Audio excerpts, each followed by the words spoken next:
कृष्ण गोविन्द हरे मुरारे, हे नाथ नारायण वासुदेव। श्री कृष्ण गोविन्द हरे मुरारे, हे नाथ नारायण वासुदेव। अनंत वैकुंठ मुकुंद कृष्ण, अनंत वैकुंठ मुकुंद कृष्ण गोविंद दामोदर माधवेति। श्री कृष्ण गोविंद हरे मुरारे, हे नाथ नारायण वासुदेव, हे नाथ नारायण वासुदेव, हे नाथ नारायण वासुदेव।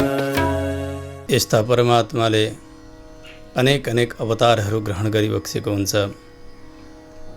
भगवान अवतारहरूका अक्षयको हुनुहुन्छ भनेर बताउनुहुन्छ श्री सुतजी महाराज। एतन्नानावताराणां निधानं बीजमव्ययम्, यस्यां सांसेन सृज्यन्ते देवतिर्यं नरादयः।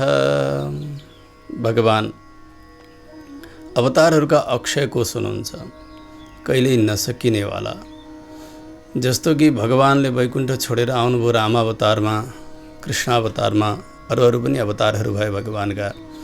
त्यसबेला सामान्य दृष्टिबाट विचार गर्ने हो भने भगवान राम बनेका समयमा वैकुण्ठ खाली भयो होला जस्तो लाग्दछ, अथवा भगवान श्रीकृष्ण बनेर सवारी भएका समयमा पनि वैकुण्ठ खाली भयो कि जस्तो लाग्दछ। जस्तो कि हामी कहीँ बाहिर जान्छौँ, घरमा हामी हुन्नौँ, कहीँ बाहिर छौँ भने घरमा नभए झैँ घर आउँदा बाहिर हुन्नौँ जसरी, यसै गरी भगवान अवतारमा आउँदा वैकुण्ठमा भगवान रहनु भएको छैन कि जस्तो शङ्का लाग्न सक्दछ।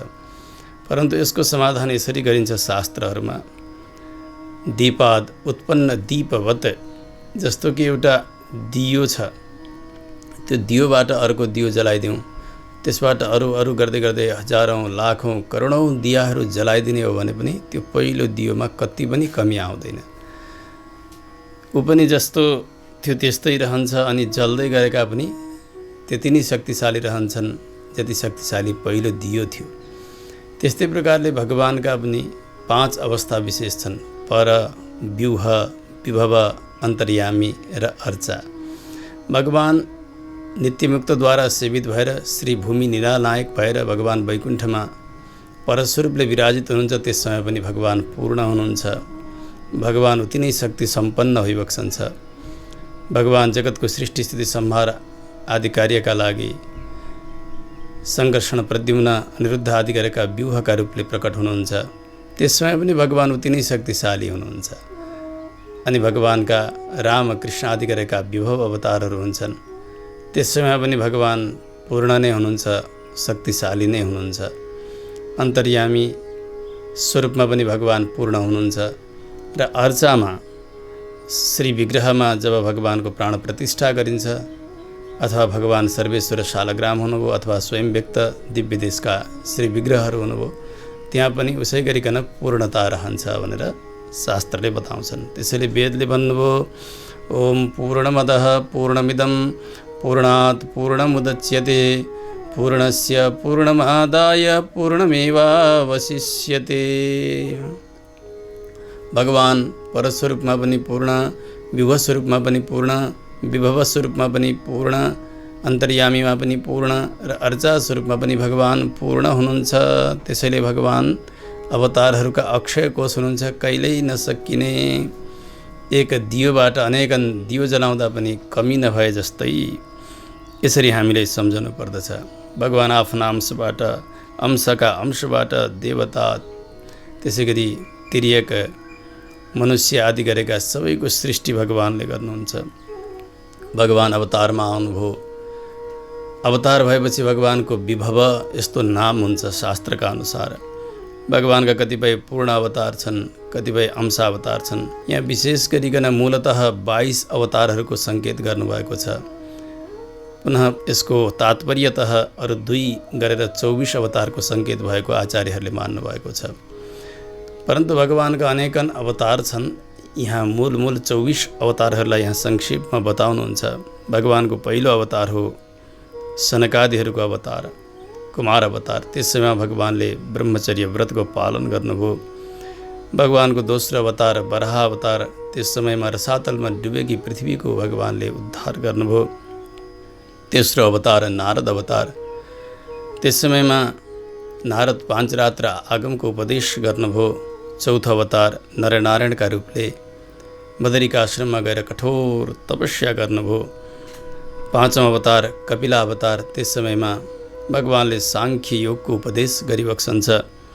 6औं अवतार अत्रि र अनसुयाका गर्भबाट दत्तात्रेयका रूपले भगवानले लिनुभयो। अलर्क र प्रह्लादलाई ब्रह्मोपदेश गर्नुहुन्छ त्यस समयमा।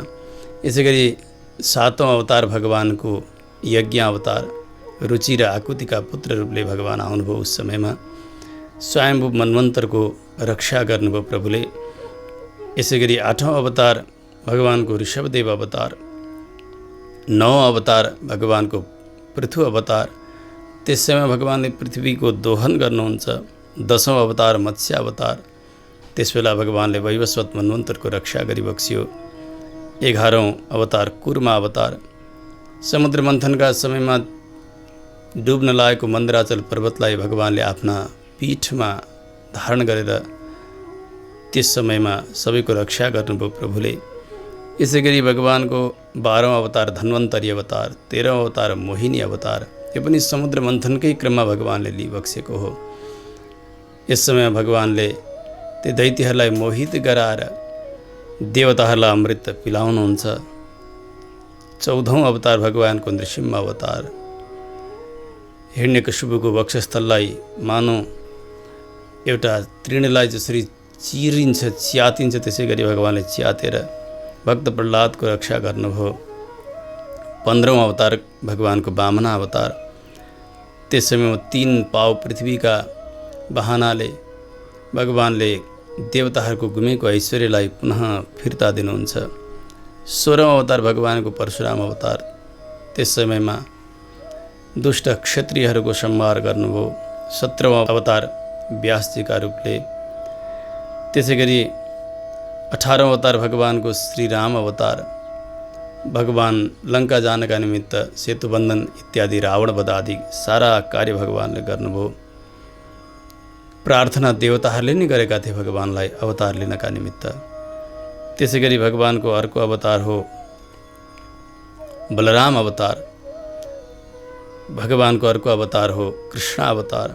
बलराम अवतार कृष्ण अवतार यो सँगसँगै भयो। त्यस समयमा भगवान यदुवंशी बनेर सारा पृथ्वीका भारहरूलाई आफूले बलरामद्वारा अरूद्वारा पनि भगवानले उतार्दै जानुभयो दुष्टहरूको संहारद्वारा। यसै गरी भगवानको अर्को अवतार भयो 21औं अवतार बुद्धावतार।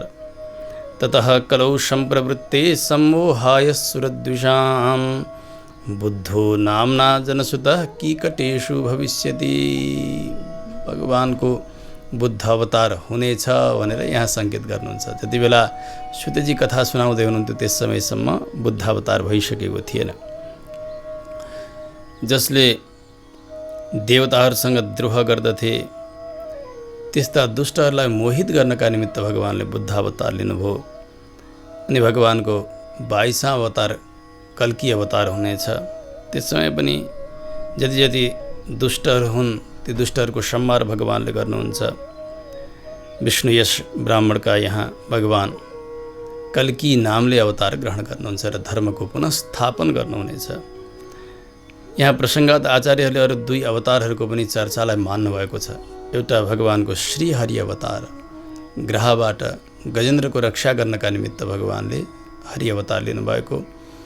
यसै गरी अर्को हयग्रीव अवतार, जति बेला ब्रह्माजीका हातबाट वेद हयग्रीव नाम गरेको दानवले हरण गरेर लिएर गयो त्यस समयमा उसलाई संहार गर्नका निमित्त भगवान स्वयं हयग्रीव रूपले अवतार ग्रहण गर्नुभयो। यसरी मूलतः 24 अवतारको यहाँ सङ्केत गर्नुभयो। परन्तु सुतजीले भन्नुभयो ऋषि हो, यति मात्र भगवानका अवतार होइनन्, अवताराह्य सङ्ख्येयाः, भगवानका अवतारको कोही सङ्ख्या छैन। जसरी एउटा ठुलो तलाउ होस्, त्यहाँबाट अनेक नालाहरू, साना साना कुलाहरू निकालिदिने भने हजारौँ हजारौँ निस्कन सक्दछन्। यसै गरी भगवानबाट अनेकन अवतारहरू भए। तत्तत समयमा ऋषिहरू हुनुभयो, मनुहरू हुनुभयो, देवता मनुका पुत्रहरू हुनुभयो, बलशाली। यी सबै भगवानका कला अवतार। प्रजापतिहरू पनि भगवानका कला अवतार हुनुहुन्छ। ऋषयो मनवो देवा मनुपुत्र महौजसः, कला सर्वे हरेरेव सप्रजापतयस्तथा। यी सबै त अहिले बताएका ऋषि, मनु अनि मनुपुत्र, अरू देवताहरू, प्रजापतिहरू, यी त भगवानका अंश कला हुन्। परन्तु भगवान श्रीकृष्ण त स्वयं भगवान नै आइबक्सेको हो। स्वयं भगवान नारायण नै श्रीकृष्णका रूपले अवतार ग्रहण गरिबक्सेको हो, पूर्ण रूपले। एते चांसकला पुंसः कृष्णस्तु भगवान स्वयं। इन्द्रादि देवताहरूका शत्रु भएका दुष्ट असुरहरूलाई संहार गर्नका निमित्त भगवानले यसरी युग युगमा अवतार ग्रहण गरिबक्सन्छ। केवल रामकृष्ण आदि अवतार मात्र होइनन्, अब त यो जगत पनि भगवानको एउटा स्वरूप हो भनेर जान्नु पर्दछ। भगवान जगतमा व्याप्त भएर रहनुहुन्छ। सुतजीले भन्नुभयो, ऋषियो, व्यक्तिले कार्य गर्दछ, त्यो कार्यप्रति उसको आसक्ति बढेर जान्छ, आफूले गरेका काम, आफूले गरेको उपलब्धिप्रति। परन्तु भगवानले सारा विश्व तयार गर्नुभयो। भगवानलाई आसक्ति भने कति पनि छैन। भगवान अन्तर्यामी बनेर यहाँ भित्रका भगवान रहेर भगवानले सारा विषयहरूलाई ग्रहण गर्नुहुन्छ। परन्तु भगवान ती कुनैमा पनि आसक्त रहनुहुन्न। सुतजीले भन्नुभयो, ऋषि हो, हजुरहरू धन्य हुनुहुन्छ। जुन संसार सदैव डरलाग्दो छ, सबैका लागि भीतिकर छ, यस्ता संसारमा रहेर पनि पुनः यस संसारमा नआउनका निमित्त जुन प्रकारले यो सत्सङ्ग हजुरहरूले गरिरहनु भएको छ, यसका बहानाद्वारा भगवान श्री वासुदेवमा प्रगाढ प्रेम गरिरहनु भएको छ नि। त्यसो हुनाले हजुरहरू धन्य हुनुहुन्छ। हजुरहरूका सङ्गतले म पनि अति नै धन्य बनेको छु। तपाईँहरूलाई साक्षात् वेद समान श्रीमद् भागवत महापुराण मैले सुनाउने छु, जसको रचना साक्षात् वेदव्यासले गर्नुभएको। उत्तम श्लोकचरितम चकार भगवान ऋषिः। भागवतको रचना मूलतः मोक्षकै निमित्त, मोक्षलाई नै लक्ष्य गरेर बनाइएको हो भागवतलाई। यद्यपि कतिपय वक्ताहरूले भन्नुहुन्छ महाभारतले लड्न सिकाउँछ, त्यसै गरी रामायणले केही गर्न सिकाउँछ, भागवतले मर्न सिकाउँछ भनेर। परन्तु मर्न मात्र भागवतले सिकाउनुहुन्न। सुतजीले त यहाँसम्म बताउनु भयो, ऋषि हो, निःश्रेयसाय लोकस्य धन्यं स्वस्त्येनं महत् तदिदं ग्राहयामास सुतम् आत्मवतां वरम्। पहिलो प्रयोजन त यो हो कि भागवतको निःश्रेयसाय, मुक्ति गराउनु नै भागवतको परम लक्ष्य हो। तर मोक्ष मात्र भनिदिने हो भने व्यक्तिले भागवत सुन्दैनन्। किन, शरीर छुटिसकेपछि मुक्ति हुने हो, मोक्ष भएर गएकाले फेरि आएर केही भनिदिँदैनन्, यस्तो हुन्छ उस्तो हुन्छ भनेर। त्यसो हुनाले व्यक्तिलाई दृष्ट फल पनि चाहियो, अदृष्ट फलले मात्र भएन। दृष्ट फलहरू पनि बताउनु हो। भागवतद्वारा व्यक्तिले सम्पत्ति चाहेको छ भने सम्पत्ति पनि प्राप्त गर्दछ, शान्ति चाहेको छ भने शान्ति पनि भागवतले प्रदान गर्नुहुन्छ। यी दुई दृष्ट फलहरू हुन्। सम्पत्ति र शान्ति यहाँ मिलिसकेपछि उसले विचार गर्दछ, ओहो पक्कै पनि भागवतले मोक्ष प्रदान गर्नुहुन्छ। व्यासजीले सम्पूर्ण वेद इतिहासहरूको सारलाई खिचेर श्रीमद् भागवत तयार गर्नुभयो। आफ्ना पुत्रलाई पढाउनुभयो सुखदेव स्वामीजीलाई। श्री सुखदेव स्वामीजीले परीक्षितजी महाराजलाई त्यो भागवत प्रदान गर्नुभयो। उपवास गरेर रहनुभएको थियो गङ्गाजीका तटमा परीक्षितजी। सबै आफ्नो ऐश्वर्यलाई वैभवलाई छोडेर त्यस समयमा श्री सुखदेव स्वामीजीले राजर्षि परीक्षितजीलाई भागवत सुनाउनु भयो। मेरा आचार्य श्री सुखदेव स्वामीजीका कृपाले म पनि त्यहीँ पुगेको थिएँ। ऋषि हो उस समयमा, मलाई पनि कृपा भयो, भागवत सुन्ने अवसर मिल्यो। जे मलाई आज्ञा भएको छ, जे सुनाउनु भएको छ मेरो आचार्यले, म त्यही तपाईँहरूलाई बताउँदैछु। त्यसमा पनि मैले जति सुन्न सकेँ र मैले जति बताउन सक्छु त्यति नै तपाईँहरूलाई बताउने छु। सोहम श्रावयिष्यामि यथा धीतम यथामति। किनभने हेर्नु, आचार्यहरू ज्ञानका सागर हुनुहुन्छ। एक त व्यक्तिले ग्रहण गर्नै सक्दैन सबै उपदेशलाई, आफ्नो जति छ पात्र त्यति नै हो भरिने। त्यसमा पनि जति सङ्ग्रह गरेको छ त्यो सबै पनि बताउन सक्दैन व्यक्तिले। त्यसैले आज सुतजीले भन्नुभयो, जति मैले सुन्न सकेँ र जति मेरा बुद्धिले धारण भएको छ र जति बताउन सक्छु म त्यो तपाईँहरूलाई सुनाउँछु, सावधान भएर सुन्नुहोस्। यति भन्ने बित्तिकै शौनकजीलाई जिज्ञासा भयो। उहाँले भन्नुभयो, प्रभु कुन युगमा भागवतको रचना भयो, कसले प्रेरणा गरेर व्यासजीले रचना गर्नुभयो, भागवत रचनामा हुनुमा के कारण छ? फेरि हजुरले आज्ञा गरिबक्सेको छ कि व्यासनन्दन श्री सुखदेव स्वामीजी अत्यन्तै महायोगी हुनुहुन्थ्यो, विरक्त हुनुहुन्थ्यो। सर्वत्र जगतमै भगवानलाई मात्र देख्नुहुन्थ्यो। समद्रिङ निर्विकल्पकः, माँ बनेकी लक्ष्मीजी हुनुहुन्छ। हेर्नु, धेरै नाममध्ये एउटा नाम हो लक्ष्मीजीको, माँ। इन्दिरा लोकमाता, माँ क्षीरोदतनया रमा। माँ भनेकी लक्ष्मी। मया सहित लक्ष्म्या सहित सम। समद्रिक, लक्ष्मी सहित भएका भगवानलाई सर्वत्र देख्नुहुन्थ्यो सुखदेव स्वामीजी। यस्ता एकान्त प्रेमी, यस्ता योगी सुखदेव स्वामीजीले कहिले राजा परीक्षितजीलाई भागवत सुनाउनु, कसरी भेट भयो उहाँको? यहाँसम्म कि कुनै समयमा सुखदेव स्वामीजी अगाडि जाँदै हुनुहुन्थ्यो, पछाडि पछाडि व्यासजी दौडिरहनु भएको थियो। सुखदेव स्वामीजी युवा अवस्थामा हुनुहुन्छ। वहाँ जाँदा एक सरोवरमा स्नान गर्दै गरेका युवतीहरू थिए, देवीहरू थिए। उनीहरूले वस्त्र धारण गरेनन्। व्यासजी वृद्ध हुनुहुन्थ्यो। वहाँ जाँदा भने सबैले आफ्ना कपडाहरू लगाउन थाले। व्यासजीले सोध्नुभयो, देवी हो, मलाई त आश्चर्य लाग्यो, मेरो एउटा जवान युवा पुत्र सुखदेव ऊ यही बाटो भएर गयो, त्यस बेला भने तिमीहरूले वस्त्र लगाएनौ, म एउटा वृद्ध आएँ, तिमीहरूले लगाउनुमा के कारण छ? देवीहरूले भन्दै, व्यासजी हो, यही नै हो कि तपाईँ यी स्त्री हुन्, यी पुरुष हुन् भनेर तपाईँमा भेद बुद्धि छ, परन्तु तपाईँका पुत्र सुखदेव स्वामीजीमा कुनै प्रकारको भेद बुद्धि छैन, सर्वत्र भगवानलाई देख्नुहुन्छ। त्यसो हुनाले तपाईँका अघिल्तिर हामीले वस्त्र धारण गऱ्यौँ। व्यासजी लज्जित हुनुहुन्छ। त्यस्ता सुखदेव स्वामीजी कहिले पुग्नुभयो राजा परीक्षितजीका यहाँ? कस्तो संवाद भयो। एक गाई दुहुनका निमित्त जति समय लाग्दथ्यो त्यतिन्जेल मात्र सुखदेव स्वामीजी एक ठाउँ रहनुहुन्थ्यो। 7 दिनसम्म कसरी रहनुभयो।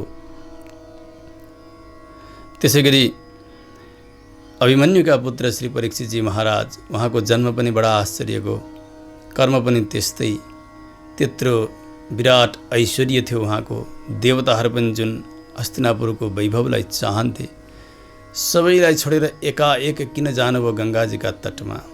बडे बडे राजा महाराजाहरू आउँथे, आएर मुकुटसहित शिर नमन गरेर भेटी चढाउँथे महाराज परीक्षितजीका चरणमा।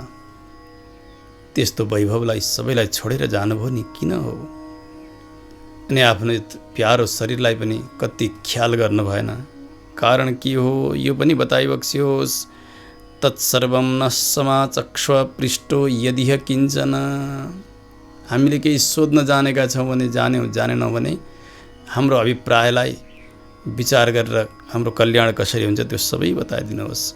किन हजुर ज्ञानी हुनुहुन्छ। केवल वेददेखि अतिरिक्त अरू सबै शास्त्रलाई हजुरले सम्यक आलोडन गर्नुभएको छ। कृपा गरेर बताउनुहोस्। वास्तविक शिष्यमा यस्तै लक्षण हुनुपर्दछ। आचार्यका अघिल्तिर मैले जाने, सोध्न जाने अथवा मैले यति जानेको छु भन्न हुन्न। यो नैच्यानुसन्धान हुनुपर्दछ। कि हामीले केही सोध्न पनि जानेका छैनौँ, हाम्रो के गरी कल्याण हुन्छ त्यस्तो उपदेश गरिदिबक्सियोस् भनेर सोध्नु पर्दछ। आज त्यसै गरी सोध्नुभयो। सुतजीले भन्नुभयो, हे सौनक सुन्नुहोस्, द्वापरे समनो प्राप्ते तृतीये युगपर्यये जातः पराशराद योगी वासव्याम कलया हरेः। द्वापरका अन्तिममा पराशर महर्षि हुनुभयो। उहाँकी पत्नी सत्यवतीका गर्भबाट साक्षात् भगवान नारायणकै कलावतारले व्यासजीको जन्म हुन्छ। यहाँ आश्रममा बढ्न लाग्नुभयो। एक दिन सरस्वती नदीका तटमा जानुहुन्छ, आचमन गर्नुभयो, स्नान सन्ध्या इत्यादि सम्पन्न गर्नुभएको छ। सूर्योदयको समय थियो। एकान्तमा यसो बस्नुभयो। व्यासजी त्रिकालदर्शी हुनुहुन्थ्यो। पहिले के भयो, के हुँदैछ र के हुनेछ सबै जान्नेवाला हुनुहुन्थ्यो। हेर्नुभयो, अब त कलियुग आउँदैछ अगाडि। कलिका प्रभावले सबैको बल पनि कम हुने, रोगी हुने, आयु पनि कम हुने, बुद्धि पनि कम हुने यस्ता मनुष्यहरू हुनेछन्। तिनीहरूको के गरी कल्याण होला? धेरै चिन्ता भयो व्यासजीलाई। दुर्भगांश्च जनान वीक्ष्य, भाग्यहीन ती मनुष्यहरूको कल्याण के गरी होला? सबै वर्ण र आश्रमको कल्याण के गरी होला भनेर चिन्तित हुनुभयो। त्यस समय उहाँलाई एउटा याद भयो कि चातुर्होत्र कर्म वेदले प्रतिपादन गरेको छ। यही कर्मद्वारा नै यिनीहरूको सबैको कल्याण हुन्छ भनेर एकै रूपमा रहनुभएको अनन्त वेदलाई 4 भागमा विभाजन गर्नुभयो। वेद एकै स्वरूपमा हुनुहुन्थ्यो। हेर्नु, पहिले वेद नित्य हुनुहुन्छ। वेद कसैले बनाइएका रचना गरिएका हुनुहुन्न। जसरी भगवान अपौरुषेय हुनुहुन्छ, कसैबाट नजन्मिएका, कसैले नबनाइएका, यसै गरी वेद पनि साक्षात् भगवानकै श्वास हुनुहुन्छ। वेदाश्वासा भगवतः। त्यस कारणले सास बिना व्यक्तिको स्थिति रहँदैन, जीवन रहँदैन प्राण बिना। यसोस्ले भगवान जहिलेबाट हुनुहुन्थ्यो तहिलेबाट वेद अनादि, कोही व्यक्तिले बनाइएको होइन। त्यस्तो वेदलाई 4 भाग गरिदिनु भयो। ऋग, यजु, साम, अथर्व। त्यस पछाडि इतिहास र पुराण, जसलाई पञ्चम वेद भनेर बताइन्छ, ती तयार गर्नुभयो। आफ्ना शिष्यहरूलाई अध्यापन गर्नुहुन्छ। ऋग्वेद पहिले नाम गरेका शिष्यलाई पढाउनुभयो। सामवेद जैमिनीलाई पढाउनुभयो। यजुर्वेद वैशम्पायनलाई दिनुभयो। अथर्ववेद दरुणका पुत्र सुमन्तुलाई दिनुभयो। र इतिहास र पुराण मेरा पिता रोमहर्षणलाई पढाउनुभयो व्यासजीले। अब यता उपदेशको क्रम बढ्दै जान लाग्यो। यी व्यासजीका शिष्यहरूले आफ्ना वेदको उपदेश गर्न प्रारम्भ गर्नुभयो। कतिपय शिष्यलाई कुनै अंशको, कतिलाई कुनै अंशको गर्दा गर्दै वेदमा अनेक शाखाहरू हुन लागे। शिष्य प्रशिष्य उनीहरूका शिष्य हुँदै त्यसका केही अंश लिएर उपदेश गर्दा गर्दै वेदमा तमाम शाखाहरू हुन लागे। अब वेदको त यो व्यवस्था भयो, परन्तु जसको वेदमा अधिकार छैन त्यस्ताका लागि अब मैले के गर्ने होला भनेर चिन्तित हुनुहुन्छ। स्त्री शूद्र द्विजबन्धूनां त्रयीन श्रुति गोचरा। जो शूद्र जाति अनि माताजीहरू, जसका शरीरमा हुने समय समयको दोषले गर्दा वेदको आनुपूर्विक अध्ययन गर्न मिल्दैन उहाँहरूलाई, उहाँहरूका लागि पनि के गर्ने होला भनेर विचार गर्नुभयो। वेदकै अर्थका रूपले श्री महाभारतको रचना गर्नुभयो, जसमा 1,00,000 श्लोक तयार भए। इति भारतमाख्यानं कृपया। त्यस्ता व्यक्तिहरूका लागि कृपा गरेर महाभारतको रचना गर्नुभयो व्यासजीले। समग्र वेदको अर्थ नै हो महाभारत भनेको। हेर्नु, त्यस कारणले महाभारतमा नभएको अरूतिर कहीँ पाइँदैन। अरू कहीँ छैन भने महाभारतमा खोज्नु त्यो विषय त्यहाँ हुन्छ। यसरी बताउनुहुन्छ ज्ञानीहरूले। यति गरिसक्नुभयो। यता 17 पुराणहरूको पनि रचना भयो। तर उहाँलाई पटक्कै शान्ति छैन। एक दिन सरस्वती नदीका तटमा हुनुहुन्थ्यो। सो बस्नुभएको थियो। मनमा अनेक प्रकारको वितर्क हुन लाग्यो। हो, मैले ब्रह्मचर्य व्रत धारण गरेँ, वेदाध्ययन गरेँ, गुरुहरूको सम्मान गरेको छु, अग्निको पूजन गरेको छु, मैले वेदकै अर्थभूत महाभारतको पनि रचना गरेँ। यति तमाम ग्रन्थहरूको रचना भइसक्यो, तर पनि मेरा मनमा किन शान्ति भइरहेको छैन? असम्पन्न इवा भाति। केही नगरेको जस्तो स्थिति किन भइरहेको छ? मैले केही गर्नुपर्ने काम पो गरिनँ कि? किम्बा भागवता धर्मा नप्रायण निरूपिता, साक्षात् शरणागति धर्मलाई पो मैले चर्चा नगरेर यस्तो भएको हो कि? चिन्तित हुनुहुन्थ्यो। त्यसै समयमा हरिगुण गाउँदै बिडा बजाउँदै देवर्षि नारदजीको आगमन भयो। नारदजी आउनुभयो, व्यासजीले उठेर स्वागत गर्नुहुन्छ, आसनमा राख्नुभयो, चरण प्रक्षालन गर्नुभयो, अर्घ्यपाद्य आचमन आदि गरेका सबै उपचारद्वारा सेवा सम्पन्न गर्नुभयो नारदजीको व्यासजीले।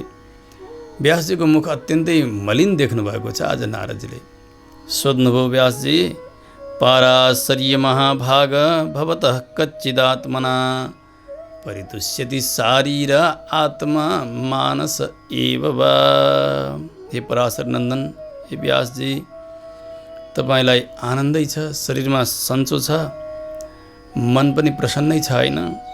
तपाईँका सबै जिज्ञासाहरू सम्पन्न भयो नि? जे चाहनुभएको त्यो सबै गर्नुभयो। कृतवान भारतम यस्त्वम सर्वार्थ परिब्रह्मितम, सम्पूर्ण अर्थले परिपूर्ण भएको महाभारत जस्तो विशाल ग्रन्थको पनि रचना गर्नुभयो। तर पनि तपाईँका मुखमा म मलिनता देखिरहेको छु नि, के भयो तपाईँलाई? अथापि सोचसी आत्मानम, केही शोक गरिरहनु भएको जस्तो लाग्दछ, मैले केही गर्न सकिनँ भनेर। के भयो बताउनुहोस्? व्यासजीले हात जोडेर भन्नुभयो, हे गुरुदेव, हजुरले जे भनिबक्स्यो त्यो त्यस्तै हो। मैले सबै गरेँ, तर पनि मेरा मनमा कति शान्ति भइरहेको छैन। सबैका भित्र किन अशान्ति भएको छ सबै जान्नेवाला हजुर हुनुहुन्छ, किनभने पुराण पुरुषोत्तम भगवान नारायणको उपासना हजुरले गर्नुभएको छ नि, जो जगतको सृष्टि स्थिति संहार गर्ने मूल कारण हुनुहुन्छ। त्यस्ता प्रभुको उपासनाद्वारा हजुर सबै जान्नेवाला हुनुहुन्छ। जसरी सूर्यले तीनै लोकमा प्रकाश दिनुहुन्छ, त्यसै गरी हजुरको पनि सर्वत्र सबै लोकमा गमन छ। सबैका कर्मलाई हजुरले जान्नुहुन्छ, सबैका भावलाई हजुरले जान्नुभएको छ। त्यस कारणले मेरा मनमा के कमी छ त्यो हजुरले आफै विचार गरेर भनिबक्स्योस्। स्नातस्य मे न्यूनम अलम विचक्ष्व, यो पनि सच्चा शिष्यको लक्षण हो। हेर्नु, हे गुरुदेव, हजुर ज्ञानी हुनुहुन्छ, मलाई किन अशान्ति भइरहेको छ हजुरले बताइदिन पर्यो।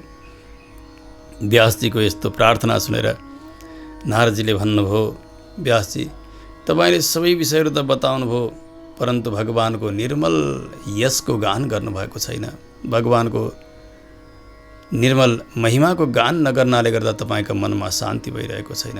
यथा धर्मादयश्चार्था मुनिवर्यानुकीर्तिताः न तथा वासुदेवस्य महिमा ह्यनुवर्णितः। तपाईँले रचना गरेका ग्रन्थहरूमा धर्म, अर्थ, काम आदि गरेका अरू पुरुषार्थहरूको खुब खुलेर चर्चा भएको छ, परन्तु जसरी हुनुपर्ने त्यसरी भगवानको महिमाको गान भएको छैन। भगवानको निर्मल चरित्रको गान नभएका कारण तपाईँका मनमा अशान्ति भएको हो। रस, भाव, छन्द, अनुप्रास, ध्वनि, अलङ्कार आदि गरेका सम्पूर्ण साहित्यका लक्षणले युक्त भएको काव्य किन नहोस्, त्यस्तो रचना भएको होस्, परन्तु त्यहाँ भगवानको नामको उच्चारण भएको छैन, भगवानका यशको गान त्यसमा गरिएको छैन भने त्यस्ता काव्यमा ज्ञानीहरूले अवगाहन गर्नुहुन्न। जसरी मानस सरोवरमा बस्ने राजहाँसहरू हुन्छन्, तिनीहरू यो कागको तीर्थ भनिन्छ नि, हामी बर्तन साफ गर्दछौँ, भाँडा मोल्छौँ, त्यो जुठो बगेर जान्छ अनि एउटा खाल्डामा त्यो पानी जम्दछ, त्यहाँ आएर काग चुप्लुक्क डुब्छ अनि एकदमै रमाउँछ। त्यस्तो फोहोरी काग तीर्थमा मानस सरोवरमा बस्ने राजहाँसहरू आएर स्नान गर्न घिनाउँछन्। जसरी यसै गरी भगवत चर्चाले रहित भएका काव्यमा सबै प्रकारका काव्य लक्षणहरू भए तापनि ज्ञानीहरूले त्यसको आदर गर्नुहुन्न, त्यसको अनुशीलन गर्नुहुन्न। परन्तु छन्द नमिलेको होस्, अलङ्कार नहोस्, रस, भाव, ध्वनि, अनुप्रास यी साहित्यका लक्षणहरू कलापक्ष भावपक्ष केही पनि नमिलेका हुन्, परन्तु भगवानको नामको चर्चा गरिएको छ, भगवानको यसको चर्चा भएको छ भने त्यस्तै काव्यहरूलाई खोजिकन चिन्तन गर्नुहुन्छ, अनुशीलन गर्नुहुन्छ ज्ञानीहरूले। नामान्यनन्तस्य यशोङ्गितानि यत् शृण्वन्ति गायन्ति गृह्णन्ति साधवः। त्यसैलाई नि सुन्नुहुन्छ, त्यसैलाई नि गाउनुहुन्छ, त्यसैलाई नि स्वीकार गर्नुहुन्छ साधुहरूले, सज्जनहरूले। नारदजी, समाधिद्वारा तपाईँ भगवानका लीलाको स्मरण गर्नुहोस्। आजसम्म के भयो, के हुँदैछ र अगाडि के हुनेछ, तपाईँलाई कहीँ कतै समस्या रहने छैन। तपाईँको मन शान्त रहनेछ। यहाँसम्म कि व्यक्तिले भगवत भजनका निमित्त वर्णाश्रमको उल्लङ्घन नै कुनै कारणले भयो, वर्णाश्रम धर्मबाट पतितै भए तापनि भगवानको भक्ति गर्ने, भगवानमा हुरुक्क प्रेम गर्ने व्यक्तिको कहिल्यै पतन हुँदैन। भगवानमा प्रेम नभइकन वर्णाश्रम धर्मलाई नै सर्वोपरि मानेर गरेर के लाभ छ र त्यसबाट उसको उन्नति पटक्कै हुन्न। त्यसो हुनाले तपाईँले त्यस्ता पवित्र कल्याणकर्ता जीवात्माका एकमात्र रक्षक भगवानको निर्मल चरित्रको गान गर्नुहोस्। यसैमा तपाईँको कल्याण छ, यसैले तपाईँलाई शान्ति मिल्दछ। अजम प्रजातम जगतः शिवायतन महानुभावाभ्युदयोधिगण्यताम। जो अज हुनुहुन्छ, जुन परमात्मा कहिल्यै नजन्मनेवाला, त्यसै गरी जसबाट सारा जगत बन्दछ, जगतमा कल्याणका निमित्त अवतार ग्रहण गर्नुहुन्छ, जगतको कल्याण गर्ने त्यस्ता प्रभु सर्वेश्वरको लीलाको वर्णन गर्नुहोस्। तपाईँका मनमा शान्ति मिल्नेछ।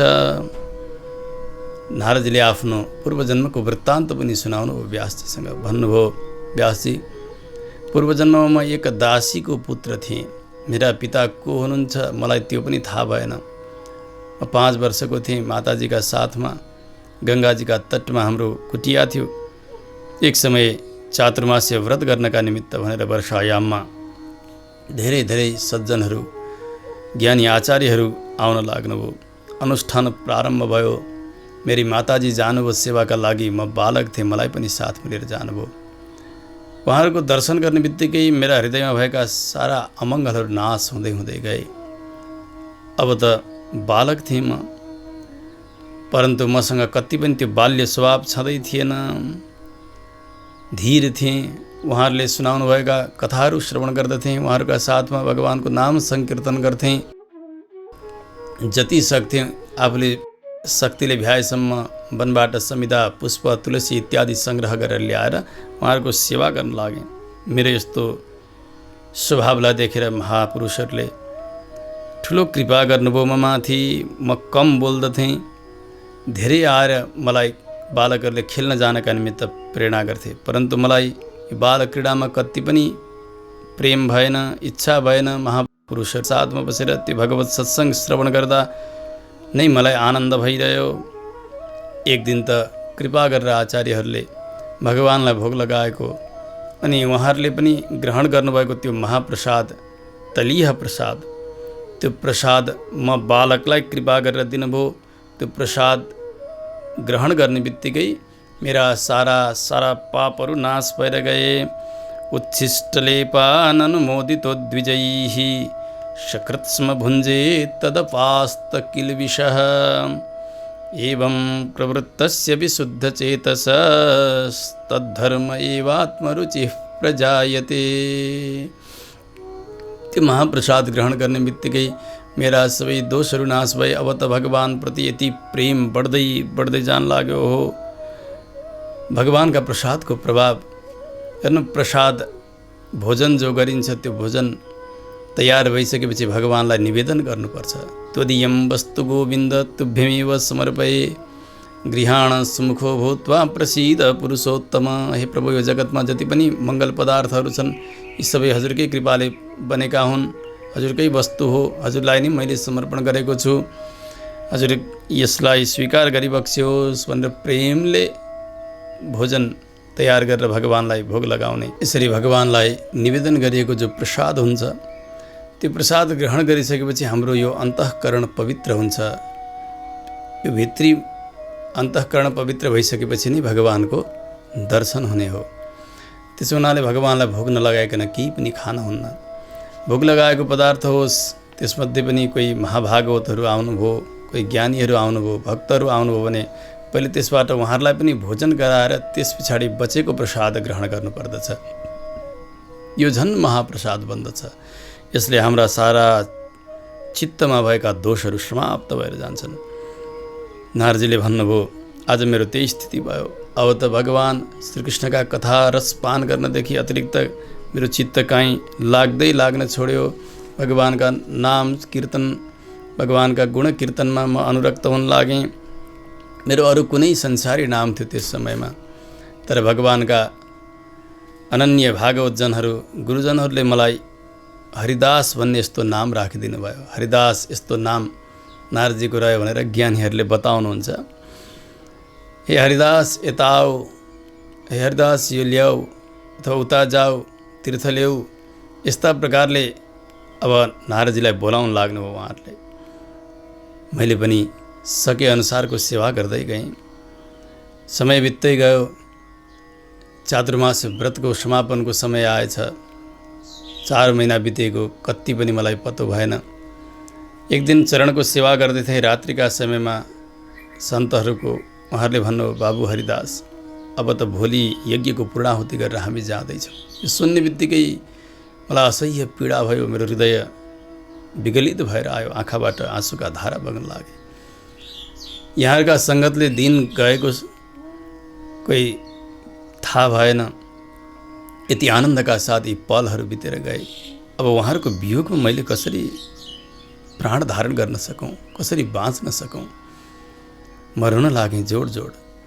त्यस समयमा सन्तहरूले भन्नुभयो, बाबु चिन्ता नगर, तिमीलाई हामीले जुन उपदेश अहिले गर्दैछौँ त्यसलाई ग्रहण गर।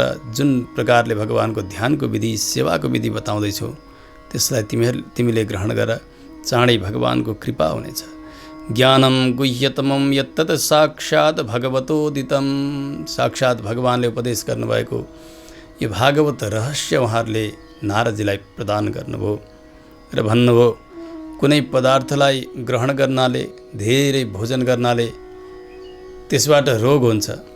फेरि चिकित्सकले बताए अनुसारले त्यसलाई खानाले त्यही नै औषधि बन्दछ। ठुला ठुला रोगको ओखती पनि बन्दछ। जसरी यसै प्रकारले जति पनि हामीले गरेका कर्महरू छन् त्यो कर्म मलाई, त्यसको पुण्य मलाई मिलोस् भनेर त्यसलाई सङ्ग्रह गरिराख्ने हो भने त्यो अजीर्ण जस्तो बन्दछ। धेरै भोजन गर्दा जस्तो अपच हुन्छ नि, त्यही स्थिति हुन्छ।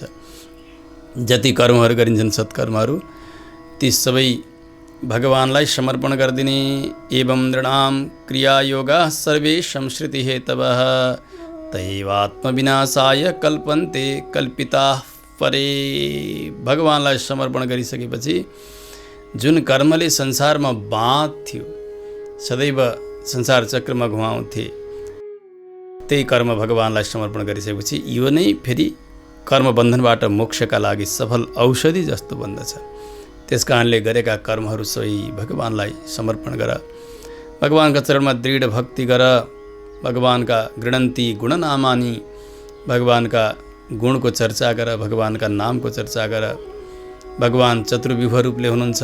वासुदेव, सङ्कर्षण, प्रद्युम्न, अनिरुद्ध यस्ता भगवानका दिव्य स्वरूपको पनि ध्यान गर्ने गर। एक दिन भगवानको ठुलो कृपा हुनेछ। यस प्रकारले सम्झाउनु भयो। रात्रि सन्तहरूले बिहानी भयो, यज्ञको पूर्णाहुति भयो। यज्ञ सम्पन्न गरेर आशीर्वाद दिएर जान लाग्नुभयो सन्तहरू। उहाँहरूको वियोग खप्न नसकेर मेरी आमा पनि जोड जोडसँग रुनुहुन्छ। म बालक थिएँ 5 वर्षको। म पनि जोडसँग रुन लागेँ। उहाँहरूको दर्शन हुन्जेलसम्म हामीले उतै हेरिरह्यौँ टकटकी लगाएर। उहाँहरूका शरीरलाई हामीले जब देख्न छोड्यौँ, उहाँहरूका चरणबाट उडेका धुलाका कणहरू देखिउन्जेलसम्म पनि हामी उतै हेरिरह्यौँ। व्यासजीले भन्नुभयो, नारदजी त्यस पछाडि के गर्नुभयो हजुरले? बाँकी जीवन कसरी बित्यो, कसरी यो शरीर त्याग गर्नुभयो, मलाई सुन्ने इच्छा भयो। नारदजीले भन्नुभयो, व्यासजी सुन्नुहोस्, मेरी आमाको म एकमात्र पुत्र थिएँ। मेरै कल्याणका निमित्त, मलाई नै भलो होस् भन्नका निमित्त प्रयास गर्नुहुन्थ्यो। स्नेह बन्धनमा मलाई बाँधेर राख्नुभएको थियो। जहाँ कहीँ जानुहुन्थ्यो गुरुजनहरूको पासमा गएर भन्नुहुन्थ्यो, मेरा बाबुलाई आशीर्वाद दिनुहोस्, धेरै ज्ञानी होस्, धेरै सम्पत्ति यसले पाओस्। यसरी मेरै कल्याणको कामना गर्नुहुन्थ्यो मेरी आमाले। 5 वर्षको थिएँ म। एक दिन गौशालामा गाई दुहुनका निमित्त भनेर हातमा त्यो दुधको पात्र लिएर जाँदै हुनुहुन्थ्यो। साँझको समय थियो। प्रारब्धका प्रेरणाले एउटा विषालु सर्प आएर बसेको रहेछ। माताजीका गोडामा त्यसले डस्यो। डस्ने बित्तिकै तत्काल त्यो विषका प्रभावले मेरी माताजीको शरीर ढल्न लाग्यो। छटपटाएर रुनुहुन्छ। हेर्दा हेर्दै उहाँको प्राण गयो। म 5 वर्षको बालक थिएँ। रात बढ्न थालिसकेको थियो। त्यो वनमा, त्यो एकान्त स्थलमा मातृवियोग सहन गर्न सकाएर म जोड-जोडसँग रुन लागेँ। एकमात्र मलाई आधार मेरो कल्याण चाहने मेरी आमा पनि भगवानले छुटाएर लिएर जानुभयो। नारदजी वियोगमा अत्यन्तै विलाप गर्न लाग्नुहुन्छ। धेरै समय बित्दै गयो। एकछिन पछाडि उहाँले सम्झनुभयो, हो यो त भगवानको ठुलो कृपा पो रहेछ। जबसम्म आमा बाँच्नुभयो तबसम्म मलाई स्नेहले बाँधेर राख्नुभयो, स्नेहपासले। आज यो बन्धन पनि भगवानले छुटाइदिनु भएको छ। आजका दिनबाट माता भने पनि, पिता भने पनि, रक्षक भने पनि केवल भगवान मात्र हुनुभयो। त्यसकारणले यो एउटा भगवानको अनुग्रह हो। अनुग्रहम मन्यमान प्रातिष्ठम दिशमुत्तराम। 5 वर्षका बालक कुटिया सहित माताजीका शरीरमा अग्नि दिएर दन्दन बल्दै गरेको त्यो अग्नि सहित माताजीलाई परिक्रमा गर्दै गर्दै उत्तर दिशातर्फ लाग्नुभयो नारदजी। फटाफट जाँदै हुनुहुन्छ। गाउँ पार भयो, ठुला ठुला अट्टालीहरू पार भए, खेतका टारहरू पार गर्दै गर्दै नदीहरू नालाहरू पार गर्दै जानुभयो। वनमा विशाल वन छ। सिंह, बाघ, भालु आदिका हिंस्रक जानवरको त्यो आवाज सुनिन्छ। परन्तु डर कति छैन यी बालकलाई। जाँदै जाँदै एउटा नदीमा पुग्नुहुन्छ। मध्याह्नको समय हो। तिर्खा लागेको छ। उत्तर दिशातर्फ लगातार हिँडिरहँदा गएर नदीमा जलपान गरेर एक पिपलका फेदमा बसेर जसरी सन्तहरूले बताउनु भगवानको ध्यानको विधि, त्यसै गरी ध्यान गर्न लाग्नुभयो नारदजी। ध्यानमा यसो पुग्नुभएको त्यस समयमा एकाएक भगवानले उहाँका हृदय कमलमा दर्शन दिनुहुन्छ। आनन्द सम्प्लवे लीनो नापश्यम उभयम मुने रूपम भगवतो यत्तन्मनः कान्तं सुचापहम। भगवानको यस्तो सौम्य रूप थियो कि मनका सारा पीडाहरू शान्त भएर गए। मेरा शोक शान्त भएर गए। भगवानको दर्शन हुने बित्तिकै गदगद हुनुभयो। परन्तु एकै क्षणमा भगवान फेरि अन्तर्ध्यान हुनुभयो। अब बालक छटपटाएर रुन लाग्दछन्, कराउन लाग्दछन्। त्यस समयमा आकाशवाणी भयो। आकाशवाणीद्वारा भगवानले आज्ञा गर्नुभयो, बाबु यस जन्ममा तिमीले मलाई प्राप्त गर्न सक्दैनौ, किनभने तिम्रो साधना सिद्ध भएको छैन। यस्ता कुयोगीहरूले सहजै मलाई प्राप्त गर्न सक्दैनन्। केवल म प्रति प्रेम बढाउनका निमित्त मैले तिमीलाई एक झल्को यो दर्शन दिएको हुँ। अब यही स्वरूपको दर्शन गर्दै गर। मेरै कामना गरेर तिमी अब कर्ममा लाग। सन्तहरूको सेवा गर्दै जाऊ। सन्तहरूको धेरै समयसम्म सेवा गरेको हुनाले आज तिमीलाई यो मति पनि मिलेको हो। बाबु यो सृष्टिका अन्त्यमा पनि तिमीलाई यो स्मृति नाश हुने छैन। यो जुन स्वरूप मैले दिएको छु त्यो स्वरूपको ध्यान तिमीले गर्न सक्नेछौ। अन्तिममा मलाई प्राप्त गर्नेछौ तिमीले भनेर भगवानले आज्ञा गर्दै भन्नुभयो, यस जन्ममा होइन अर्को जन्ममा तिमीले मलाई प्राप्त गर्नेछौ। आकाशवाणी जताबाट आयो। नारदजीले दुवै हात शिरमा गर्नुभयो र प्रणाम गर्नुभयो। अब त यो शरीर कहिले छुट्ला भनेर स्वच्छन्द जगतमा विचरण गर्दै हुनुहुन्छ। समय बित्दै गयो। प्रारब्ध सकियो। यो शरीर ढल्यो। अब अर्को शरीर मिलेको छैन। यतातिर ब्रह्माजीको एक दिन बित्यो। कल्पको अन्तिम भयो। दिनभर ब्रह्माजी सृष्टि गर्नुहुन्छ। रातमा भगवानमा गएर शयन गर्नुहुन्छ। सबैलाई साथमा लिएर ब्रह्माजी भगवानमा पुग्नुभयो। नारदजी पनि त्यहीँ पुग्नु भएको छ। अब शरीर छैन। फेरि रात बित्यो। 1000 चतुर्युग सकिएपछि प्रातःकाल भयो। फेरि सृष्टिको प्रारम्भ भयो। मरिची आदि गरेका प्रजापतिहरूका सृष्टिका क्रममा ब्रह्माजीले नारदजीलाई आफ्ना काखबाट सृष्टि गर्नुहुन्छ। उत्सङ्गात नारदो यज्ञे। काखबाट नारदजीले भन्नुभयो, भगवानका कृपाले आज यस जन्ममा अहिले ब्रह्मपुत्र भएर म जन्मिएको छु। तर पनि त्यो स्मृति जस्ताको तस्तै छ। भगवानले एउटा वीणा दिनुभएको छ, देवदत्ता वीणा। यो वीणा बजाएर जोडसँग भगवानका नाम सङ्कीर्तन जब गर्न लाग्दछु मूर्छा परेर त्यस समय भगवान मलाई अहिले पनि आएर साक्षात् दर्शन दिनुहुन्छ। आहूत इव मे शीघ्रम दर्शनम याति चेतसी। वीणा बजाएर गान गर्ने बित्तिकै मलाई बोलाए नारदले भनेर भगवान शीघ्र आएर मलाई दर्शन दिनुहुन्छ। आज म यति आनन्दका साथ रहेको छु व्यासजी।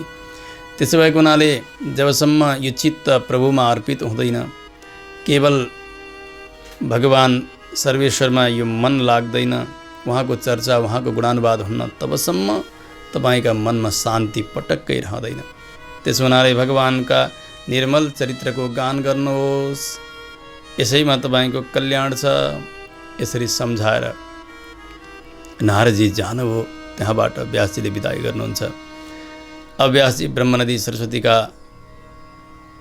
पश्चिम तटमा जहाँ ऋषिहरूले तपस्या गर्नुभएको एउटा सम्याप्रास नाम गरेको आश्रम, धेरै धेरै साधकहरू त्यहाँ हुनुभएको त्यस्तो पवित्र स्थलमा बस्नुभयो। बदरीका आश्रममा आचमन गर्नुभएको छ, प्राणायाम गर्नुभएको छ, मनलाई एकाग्र गर्नुभएको छ। त्यस्तो स्थितिमा रहन लाग्नुभयो। समाधिमा पुग्नुभयो। ध्यानस्थ अवस्थामा व्यासजी नारदजीले जसरी बताउनु भएको थियो त्यसै गरी भगवानका निर्मल चरित्रको गान गर्ने प्रतिज्ञा छ उहाँका हृदयमा। आफ्ना आचार्यका उपदेश अनुसार हेर्नु, नारदजीका 2 वृद्ध शिष्यहरू हुनुभयो, 2 बालक शिष्यहरू हुनुभयो। यी बालक र वृद्ध शिष्यहरूको चर्चा बिना न इतिहास पुरा हुन्छ न त पुराणै पुरा हुन्छ। 2 वृद्ध शिष्यहरूमध्ये एक हुनुभयो वाल्मीकि महर्षि। वाल्मीकि महर्षिलाई पनि नारदजीले संक्षेप रामायण सुनाउनुभयो अनि वाल्मीकिले त्यसलाई विस्तार गर्नुभयो 24,000 श्लोकले। यसै गरी यहाँ नारदजीले पनि व्यासजीलाई उसै गरी चतुश्लोकी भागवतको उपदेश गर्नुभयो। वृद्ध शिष्य उहाँले 18,000 श्लोकले युक्त भएको भागवत रचना गर्नुभयो। बालक शिष्यहरूमा एक हुनुभयो प्रहलाद, अर्का हुनुभयो ध्रुवजी। प्रहलादजी पनि नारदजीकै उपदेश अनुसार मुक्त हुनुहुन्छ, उहाँको कल्याण हुन्छ। ध्रुवजीले ध्रुवपद पनि नारदजीकै कृपाबाट प्राप्त गर्नुहुन्छ। यी प्रहलाद, ध्रुव अनि व्यास र वाल्मीकि यी 4 पात्रहरू मुख्य रूपमा आउँछन् हेर्नु पुराणमा र इतिहासमा। आज आचार्यका कृपाले ध्यानस्थ बन्नुभएका व्यासजीले ध्यान गर्दै हुन्थ्यो, समाधिमा पुग्नुभयो।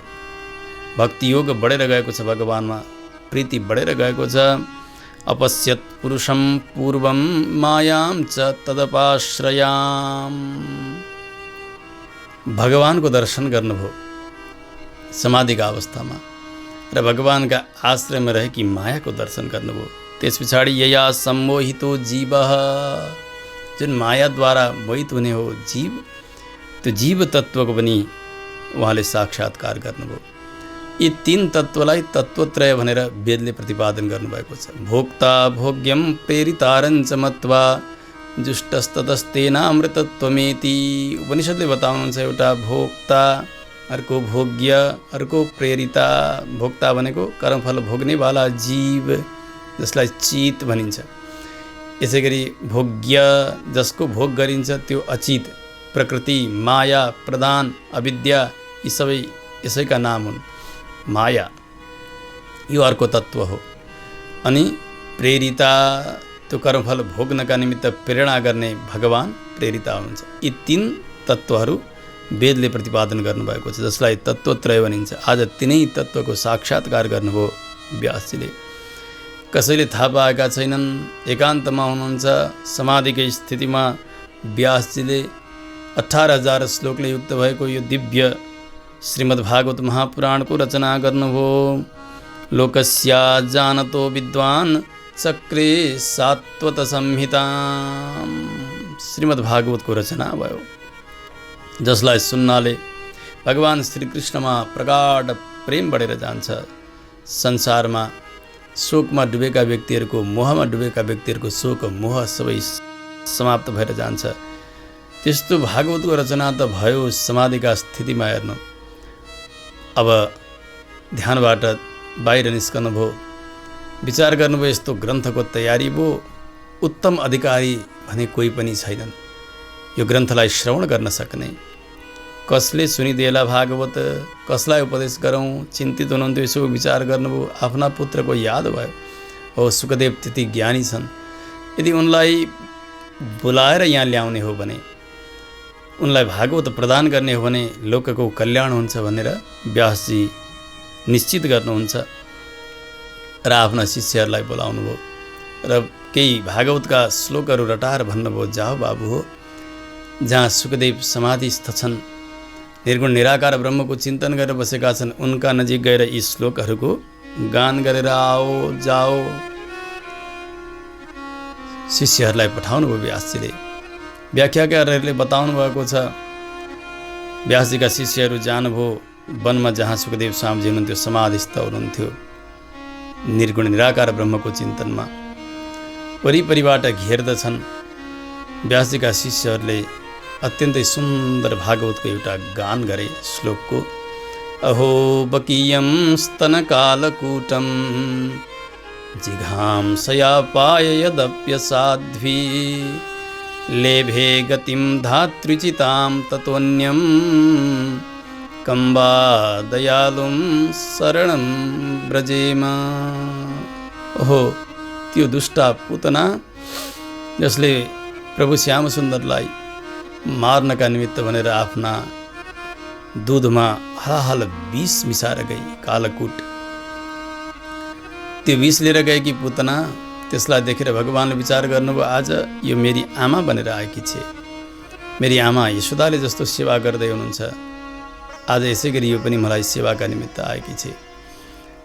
भगवानले त्यसको विष पान गर्नुभयो, दुध पान गर्नुभयो। दुष्ट पुतनाको प्राण पनि भगवान लिइदिनु भयो र आफ्नी आमालाई जुन गति दिनुपर्ने थियो, मोक्ष गति, अर्चिरादि गति, त्यो मोक्ष पद भगवानले पुतना जस्ती दुष्टालाई पनि प्रदान गर्नुभयो। मार्न आएकी पुतनालाई पनि मोक्ष दिने भगवान श्रीकृष्ण भन्दा अर्को को दयालु होला जगतमा र अरू कसका शरणमा जाने। कम्बा दयालुम शरणम ब्रजेमा।